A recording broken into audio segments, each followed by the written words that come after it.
سہیل وڑائچ صاحب نے اپنی گفتگو کا آغاز شعر سے کر دیا تو میں بھی شعر سے ہی شروع کرتا ہوں. فیض کا شعر ہے. سہیل صاحب توجہ کیجیے کہ ستم کی رسمیں بہت تھی لیکن نہ تھی تیری انجمن سے پہلے سزا خطائے نظر سے پہلے عتاب جرم سخن سے پہلے. یہ شعر مجھے اس لیے یاد آیا کہ جب یہ تقریب شروع ہونے والی تھی آج کی تو اس میں پہلے ایک صاحب نے کہا کہ بھائی آپ متنازع لوگ بھی یہاں آئے. ان کی بات ذرا سن لیجئے گا براہ کرم کیونکہ اختلاف رائے کی ہمارے یہاں گنجائش ہے. پھر دوسرے صاحب آئے, انہوں نے بھی کہا کہ ہم بڑے مہذب لوگ ہیں, ہم مختلف لوگوں کی آراء سنتے ہیں. میں نے کوئی 40-45 ملکوں میں بڑی متنازع موضوعات پر اور بڑی متنازع آڈینسز کے اندر تقریریں کی ہیں. کبھی اتنی بار لوگوں کو یہ بات یاد دلانے کی اور اسی سے مجھے یہ خیال آیا کہ جس بحران کا ہم ذکر کر رہے ہیں وہ بحران اصل میں یہی ہے.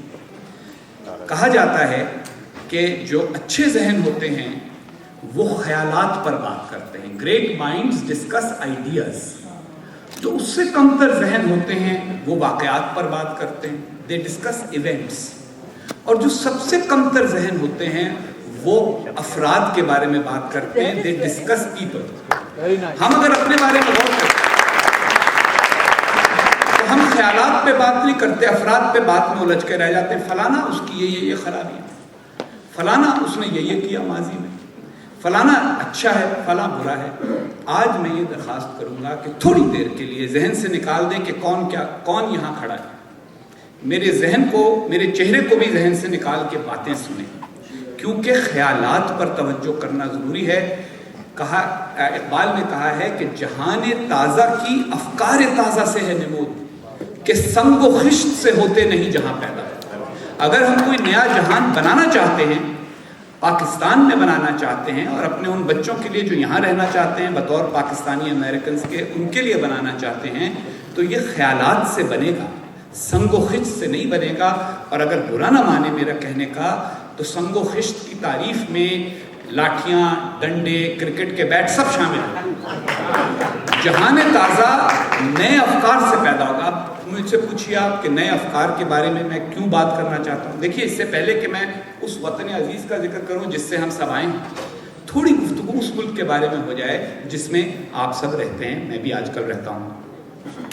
یہ جو امریکہ آج ہے یہ آج سے 50 سال پہلے نہیں تھا. آپ میں سے بیشتر لوگوں کے علم میں یہ بات نہیں ہوگی کیونکہ آپ لوگ میڈیکل ڈاکٹرز ہیں, آپ لوگ اپنی فیلڈز کے بارے میں زیادہ جانتے ہیں کیونکہ اسی کے بارے میں تحقیق کرتے ہیں. اگر آپ میں کوئی نیفرولوجسٹ ہے تو وہ نیفرولوجی کے بارے میں جانتا ہے جس کے ہجے بھی ہم میں سے تمام لوگ یہاں اسٹیج پہ بیٹھے ہوئے بڑی مشکل سے کر پائیں گے. تو اسی طریقے کے ساتھ ہم نے سوشل سائنس پڑھی ہے تو تھوڑا سا یہ مطالعہ کیا ہے کہ امریکہ کی تاریخ میں 1965 سے پہلے آپ لوگ یہاں امیگریشن نہیں لے سکتے تھے کیونکہ یہاں پہ ملکوں کے کوٹاز تھے اور اس کے اندر یہ بات طے تھی کہ یورپین ممالک سے تو لوگ امیگریٹ کر کے امریکن سٹیزن بن سکتے ہیں.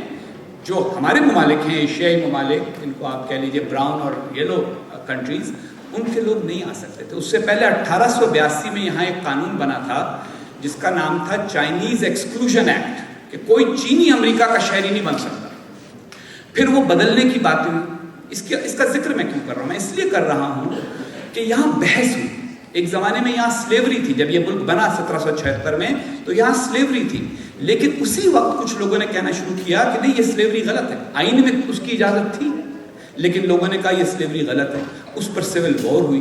1863 میں بلاخر جا کر آئین میں ترمیم کی گئی اور سلیوری کو ختم کیا گیا. لیکن سلیوری ختم ہو گئی, سیاہ فام لوگوں کے ساتھ زیادتی ختم نہیں ہوئی. پھر اس کے بعد سول رائٹس موومنٹ چلی اور 1964 میں جا کے اس بات کا آئین میں اہتمام کیا گیا کہ سیاہ فام لوگوں کو بھی ووٹ کا برابر حق دیا جائے.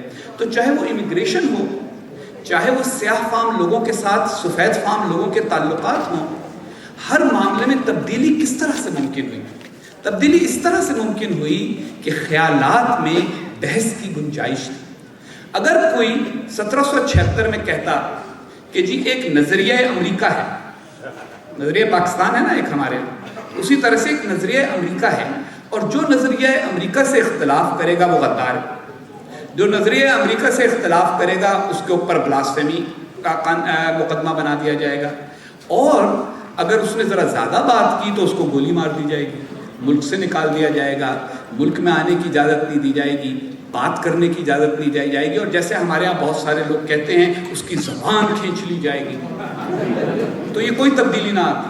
آپ اور ہم سب پاکستان میں بیٹھے ہوتے، کوئی یہاں امریکہ میں براؤن سکنڈ آدمی پھرتا نظر نہ آتا، کیونکہ جو پرانا قانون تھا اس کے مطابق صرف یورپین اوریجن کا آدمی امریکہ میں امیگریشن لے سکتا۔ اب بھی یہاں کتنی چیزوں پر بحثیں ہو رہی ہیں، بعض ایسی چیزوں پر بحثیں ہو رہی ہیں جن کے اوپر شاید آپ کی رائے ایک ہو، دوسری ہو، اس ذیلی محفل میں بیٹھے ہوئے کچھ لوگوں کی رائے مختلف ہو سکتی ہے۔ یہ معاشرہ بدلتا جا رہا ہے، ساتھ ساتھ قانون بدلتا جا رہا ہے، قانون بدلتا جا رہا ہے، اور پوری سوسائٹی کی اورینٹیشن بدلتی جا رہی ہے۔ 1949 میں جب چین میں انقلاب آیا اور کمیونسٹوں نے چین کے اوپر اپنی حکومت قائم کر لی، تو امریکہ نے کہا ہمیں کمیونسٹ حکومت چین میں قبول نہیں، ہم چین کو تسلیم نہیں کرتے۔ 1949 سے 1974 تک امریکہ نے پیپلز ریپبلک آف چائنا کو تسلیم تک نہیں کیا، مگر 1974 میں نہ صرف تسلیم کیا بلکہ چین سے اتنے تعلقات قائم کر لیے کہ آج امریکہ کا قریب ترین دوست دنیا میں، قریب ترین اکنامک پارٹنر کون ہے؟ People's Republic of China. اچھا، اور اس کے نتیجے میں چین میں کتنی تبدیلی آ گئی؟ وہی چین کمیونسٹ تھا اور آج دنیا کے بلینئرز کی فہرست میں ایک بڑی تعداد کا تعلق چین سے، وہاں پہ بھی تبدیلی آ گئی۔ تو تبدیلی کیسے آئی؟ اس طرح سے آئی کہ یہاں پہ خیالات پر بحث جاری رہی۔ یہاں پہ رچرڈ نکسن نے 1968 میں الیکشن لڑنے سے پہلے ایک مقالہ لکھا جس کے اندر اس نے کہا کہ یہ چین 1 ارب لوگوں کا ملک ہے، امریکہ کب تک اس کو تسلیم کرنے سے انکار کرے گا؟ ہمیں اس کو تسلیم کرنا پڑے گا، اور نہ صرف تسلیم کرنا پڑے گا بلکہ اس سے تعلقات قائم کرنے پڑیں گے، اور اس سے تعلقات ہی نہیں قائم کرنے پڑیں گے بلکہ اس کے ساتھ اقتصادی تعلقات اتنے قریب کرنے پڑیں گے کہ امریکی مصنوعات کو 1 ارب کی منڈی مل جائے، اور وہ لوگ ہمارے لیے جو سستی چیزیں ہیں، چھوٹی چیزیں ہیں، وہ بنانا شروع کر دیں تاکہ ہمیں وہ کم قیمت پر میسر آنی شروع ہو جائیں۔ نکسن کا وہ مقالہ بنیاد بنا ہنری کسنجر کی اس خفیہ ٹرپ کا جو 1970-69 میں ہوئی، جس کے نتیجے میں پھر چین، جس میں پاکستان نے بھی کردار ادا کیا، جس کے نتیجے میں چین اور امریکہ کے تعلقات قائم ہوئے۔ یہ ساری تاریخ بیان کرنے کا مدعا یہ نہیں ہے کہ میں یہ ثابت کروں کہ بھائی میں انٹرنیشنل ریلیشن کا پروفیسر بھی ہوں، کیونکہ مجھے یہ اکثر شکایت رہتی ہے اپنے دوستوں سے کہ جب بھی میں پاکستانیوں کے درمیان جاتا ہوں تو ان کو میں صرف اس حوالے سے یاد ہوتا ہوں کہ بھائی میں ایمبیسڈر تھا، متنازع تھا، نہیں تھا، اچھا تھا، برا تھا، اور جب گوروں سے ملتا ہوں تو ان میں کسی کو یہ یاد نہیں رہتا کہ ایمبیسڈری کی اس نے 2-4 سال، ان کو یہ یاد رہتا ہے کہ یہ پروفیسر ہے، اس نے فلاں کتاب لکھی ہے، فلاں مقالہ لکھا ہے، فلاں جگہ یہ تحریر کی ہے۔ تو میں اس حوالے سے متاثر کرنے کی غرض سے نہیں کہہ رہا، اس کا ایک تعلق ہے اس دلیل سے جو میں آپ کو دینا چاہتا ہوں پاکستان کے حوالے سے۔ جب تک ہم پاکستان میں اس کھلی بحث کو شروع نہیں کریں گے کہ پاکستان کا مفاد کیا ہے، ہم یہ بحث شروع نہیں کریں گے کہ پاکستان کے لیے اچھا کیا ہے۔ بہت سارے لوگ کہتے ہیں، مجھے ملتے ہیں ہمارے دوست احباب، یہاں پہ بھی کل ایک ساتھ مل گئے، شروع ہو گئے کہ بھائی دیکھیں آپ پاکستان کے مفاد کی بات نہیں کرتے۔ میں نے کہا بھائی یہ پہلے سے طے ہو گیا کہ پاکستان کا مفاد کیا، بحث کیا ہوتی ہے؟ بحث تو اسی بارے میں ہوتی ہے نا کہ مفاد ہے کیا، پاکستان کے لیے اچھا راستہ کیا ہے، اور اس کے اوپر گفتگو ہونی چاہیے۔ اب سوال جو آج ہمیں دیا گیا ہے، جس پر حسین کے بعد حسن بولیں گے اور زیادہ موثق طریقے کے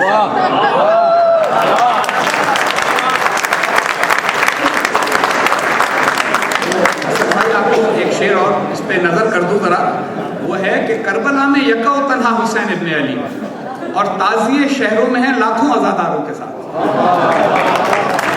تو اب آپ دیکھیں کہ پاکستان کہاں کھڑا ہے۔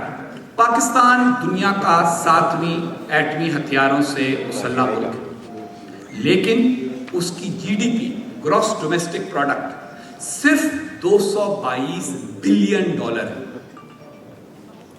اور اگر اس کو پرچیزنگ پرائس پیرٹی جس کو کہتے ہیں اس کے اوپر کیلکولیٹ کیا جائے تو 547 بلین ہے۔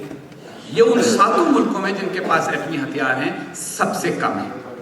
اس کے علاوہ پاکستان کو اگر آپ دیکھیں، یہ کہتے ہیں ہمارے سہیل وڑائی صاحب کہ جی سارے 60 سال سے اوپر کے ہیں، اللہ کا شکر ہے اس میں ابھی ہم نہیں شامل، تو 2-4 برس کی مارجن موجود ہے۔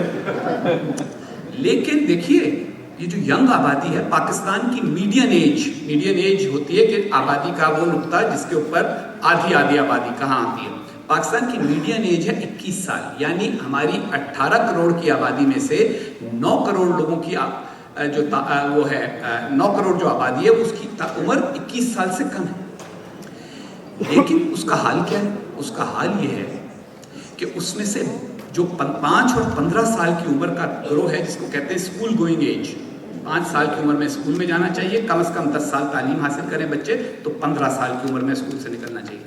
اسکول گوئنگ ایج جو چلڈرن ہیں پاکستان میں، ان کا 42% کسی قسم کے اسکول میں نہیں جاتا، نہ مدرسے میں، نہ پرائمری اسکول میں، نہ کسی جگہ۔ 42%، 42%۔ اسکول انرولمنٹ ہماری ہے 58%۔ انڈیا کی اسکول انرولمنٹ ہے 92%، بنگلہ دیش کی ہے 96%، شری لنکا کی ہے 98%۔ اب اگر ہم یہ باتیں کرنی شروع کریں تو کہا جائے گا جی مایوسی پھیلا رہے ہیں، نظریہ پاکستان کے دشمن ہیں، اور اگر زیادہ اس بات میں کہیں تھوڑا بہت کو مذہب وغیرہ کا ذکر آ جائے تو ہم پھر بلاسفیمی کے مرتکب ہو گئے۔ تو یہ آزاد فکر اور آزاد بحث کی گنجائش نہیں ہے۔ ہم کیا چاہتے ہیں؟ جب اکٹھے ہوں ہم صرف اچھی اچھی باتیں کریں، سب ٹھیک ہو جائے گا۔ بات یہ ہے کہ فیض کا شعر ہے کہ یہ آرزو بھی بڑی چیز ہے مگر ہمدم وصال یار فقط آرزو کی بات نہیں۔ ہمیں پہلے مسئلہ سمجھنا پڑے گا۔ ڈاکٹروں سے میں ہمیشہ یہ کہتا ہوں کہ بغیر ڈائگنوسس کے آپ ٹریٹمنٹ نہیں کر سکتے۔ تو دیکھیے تھوڑی سی عزت دیجیے، اللہ کا شکر ہے یہاں سب ایسے لوگ موجود ہیں جن کو سوشل فینومینا سے دلچسپی ہے اور اس کا علم ہے۔ آپ لوگ بڑے ماہرین ہیں اپنے اپنے میدان کے، لیکن یہ دور 21ویں صدی جو ہے یہ ماہرین کا دور ہے۔ تو ہمارے معاشرے میں کہاں ہیں وہ ماہرین؟ میں اگر آپ سے کہوں کہ پاکستان کا بین الاقوامی تعلقات کا بڑا تھنکر کون ہے، بڑا اکانومسٹ کون ہے، ڈاکٹر محبوب الحق کے بعد کون ایسا آدمی ہے جس کو بین الاقوامی طور پر پذیرائی حاصل ہو؟ ایک زمانہ تھا، علامہ اقبال کا انہوں نے کہا کہ یہ یورپ میں پڑھے، ایک زمانہ تھا کہ اقبال ہائیڈلبرگ یونیورسٹی میں گئے پی ایچ ڈی کرنے کے لیے، کیمبرج میں پڑھے، ہائیڈلبرگ یونیورسٹی میں گئے۔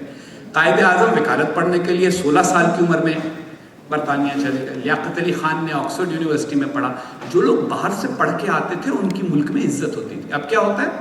جو ذرا سا باہر سے پڑھ کے آ جائے وہ ایجنٹ ہے، جو کوئی نیا خیال لے کے آ جائے باہر سے نیا خیال لے کے آ جائے وہ غیر ملکی ایجنٹ ہے۔ بھائی اس کی وہ کیا ہے چھوڑیں، آپ اس کی دلیل پہ غور کریں، اس کے افکار پہ غور کریں، آپ اپنے اندازے دیکھیں۔ میں ایک آپ سے بات کرتا ہوں سیدھی سادی۔ 1947 میں جو علاقہ اب پاکستان ہے اس کی شہر خواندگی لٹریسی ریٹ تھا 16%، 16%۔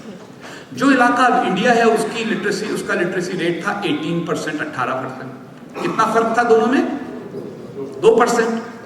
آج انڈیا کا لٹریسی ریٹ ہے 75%، پاکستان کا ہے 55%۔ یہ 2% کا فرق، 20% کا فرق کیسے بن گیا جب ہم نے پورے 67 سال ساری توجہ اس بات پہ کی ہے کہ ہم انڈیا سے مقابلہ کیسے کریں؟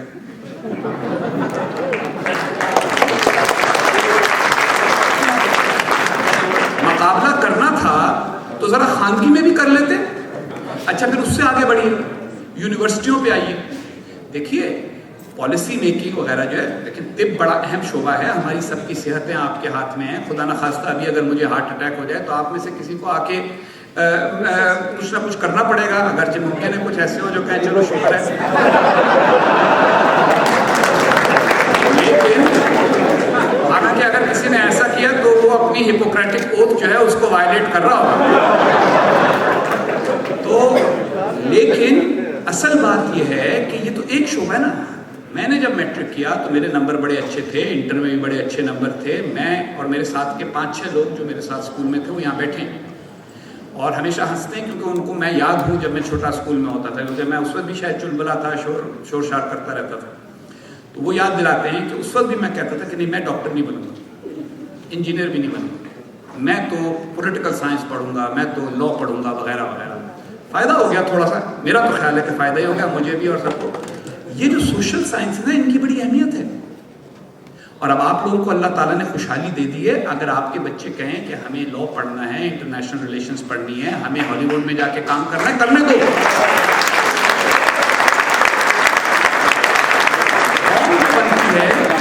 قوم جو بنتی ہے وہ بہت ساری چیزوں سے بنتی ہے۔ ہم انٹرنیشنل ریلیشنز میں پڑھاتے ہیں ایلیمنٹس آف نیشنل پاور۔ ایک ملک کس چیز سے بنتا ہے؟ اس میں ایک ہوتا ہے عسکریت، اس کی عسکری صلاحیت، یوں سمجھ لیجیے کہ جیسے ایک انسان ہے، فرد ہے، تو ایک اس کی مسلز ہیں، وہ اپنا ورک آؤٹ کرتا ہے، یہ مسل بنا لیتا ہے، مگر اس کے علاوہ بھی چیزیں ہیں، معیشت، معاشرے کی یکجہتی، تعلیم کی کوالٹی. اس وقت پاکستان کی ایک یونیورسٹی ایسی نہیں ہے جو دنیا کی 200 بڑی یونیورسٹیوں میں شامل ہو، حالانکہ ہم دنیا کے آبادی کے لحاظ سے 7 بڑے ملکوں میں سے ایک ہیں. پھر کوالٹی، پھر ایک ہوتا ہے جس کو کہتے ہیں مائنڈ شیئر، یعنی دنیا میں جو خیالات جنم لے رہے ہیں اس کا کتنا % کس ملک سے آ رہا ہے. آپ کا کیا خیال ہے پاکستان دنیا کے مائنڈ شیئر کی فہرست میں کتنا ہے؟ 200 تو نہیں، دنیا میں 192 ممالک ہیں آزاد ممالک، اس کے اندر ہم کہیں جا کے 150 کے لگ بھگ ہیں مائنڈ شیئر کے اندر. کتنی کتابیں پیدا ہوتی لکھی جاتی ہیں پاکستان میں، کتنی پڑھی جاتی ہیں. یعنی ایک تو پڑھے لے، کل بھی میں نے انگریزی میں بول رہا تھا لیکن شعر میں نے اردو کا سنایا تھا کہ مجھے اقبال عظیم صاحب تھے، نابینا تھے، تو ان کو کوئی کہتا تھا کہ بھئی اندھے ہیں اندھے، تو انہوں نے کہا کہ مجھے ملال نہیں اپنی بے نگاہی کا، جو دیدہ بر ہیں انہیں بھی نظر نہیں آتا. میری تو آنکھیں چلی گئی، جن کے پاس آنکھیں ہیں وہ بھی کچھ نہیں دیکھ پاتے، کیونکہ یہ بہت ضروری بات ہے کہ معاشرے کو اجتماعی طور پہ اس کی تمام کے تمام پہلوؤں سے دیکھا جائے.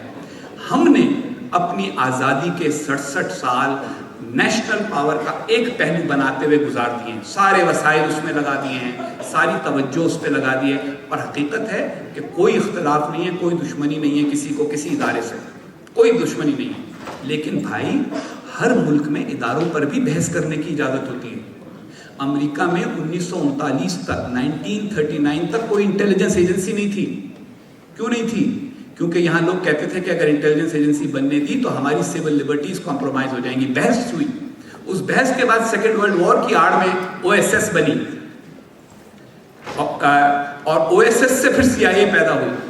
مطلب یہ ہے کہ بحث کرنے کی اجازت دو، اداروں کے اوپر بھی بحث کرنے کی اجازت دو. ہم کوئی ادارے کا دشمن نہیں ہیں، مگر اگر ایک آدمی کے صرف بائسپس ہوں اور اندر سے پتہ چلا کہ جناب پیٹ بھی خراب ہے، دل بھی گڑبڑ ہے، اوبیسٹی بھی ہے، مگر بائسپس ہیں، تو وہ آدمی اچھا فنکشنل آدمی نہیں ہے. اسی طرح سے جس قوم کے صرف بائسپس ہیں، ایک ادارہ مضبوط ہے اور باقی ادارے مضبوط نہیں ہیں، وہ قوم انہی مسائل سے دوچار ہوگی جس سے ہم دوچار ہیں. میری صرف یہ درخواست ہے، میں نے کسی اسپیسیفک کی بات نہیں، کسی پارٹی کا نام نہیں لیا، کسی شہر کی بات نہیں کی، وہ میں نے دوسروں پہ چھوڑ دی، کسی علاقے کی بات نہیں کی، حالانکہ میری اس پہ بھی رائے ہے، لیکن وہ رائے چھوڑ دیں کیونکہ اس پہ ہمارے درمیان اختلافات پیدا ہو سکتے ہیں. موٹی بات پہ آئیں. موٹی بات یہ ہے کہ ہمارا جو کرائسس ہے وہ خیالات کا کرائسس ہے. ہمارا جو کرائسس ہے وہ بات نہ سننے کا کرائسس ہے. ہمارا جو کرائسس ہے وہ یہ ہے کہ ہم اختلاف میں ایک دوسرے کی بات نہ سنتے ہیں نہ سمجھتے ہیں. اور آخری کرائسس ہمارا یہ ہے کہ ہم خیالات پر بات کرنے کی بجائے افراد پہ بات کرتے ہیں. برے سے برا فرد بھی عقل کی بات کرے تو توجہ دیجئے، اور اچھے سے اچھا آدمی بھی جھک مارے تو اس کی بات پر غور نہ کیجئے. پاکستان کے سفر کو بہتر کرنا ہے تو یہ سمجھ لیجئے کہ کیا وجہ ہے کہ ہم ایک بحران سے دوسرے بحران میں جاتے ہیں. یہ جو ڈائلاگ ہم بولتے ہیں نا اپنے آپ کو خوش کرنے کے لیے، یہ ملک قائم رہنے کے لیے بنا ہے، شب قدر کو بنا تھا اللہ تعالیٰ نے قائم رکھنے کے لیے، کوئی اس کو توڑ نہیں سکتا. بھائی ایک دفعہ تو ٹوٹ چکا. یہ باتیں کر کے دل خوش کرنے کی بجائے حقائق کا سامنا کرنا شروع کریں. ابھی تو کیفیت یہ ہے حسن بھائی کہ راستہ ہے کہ کٹتا جاتا ہے اور فاصلہ ہے کہ کم نہیں ہوتا.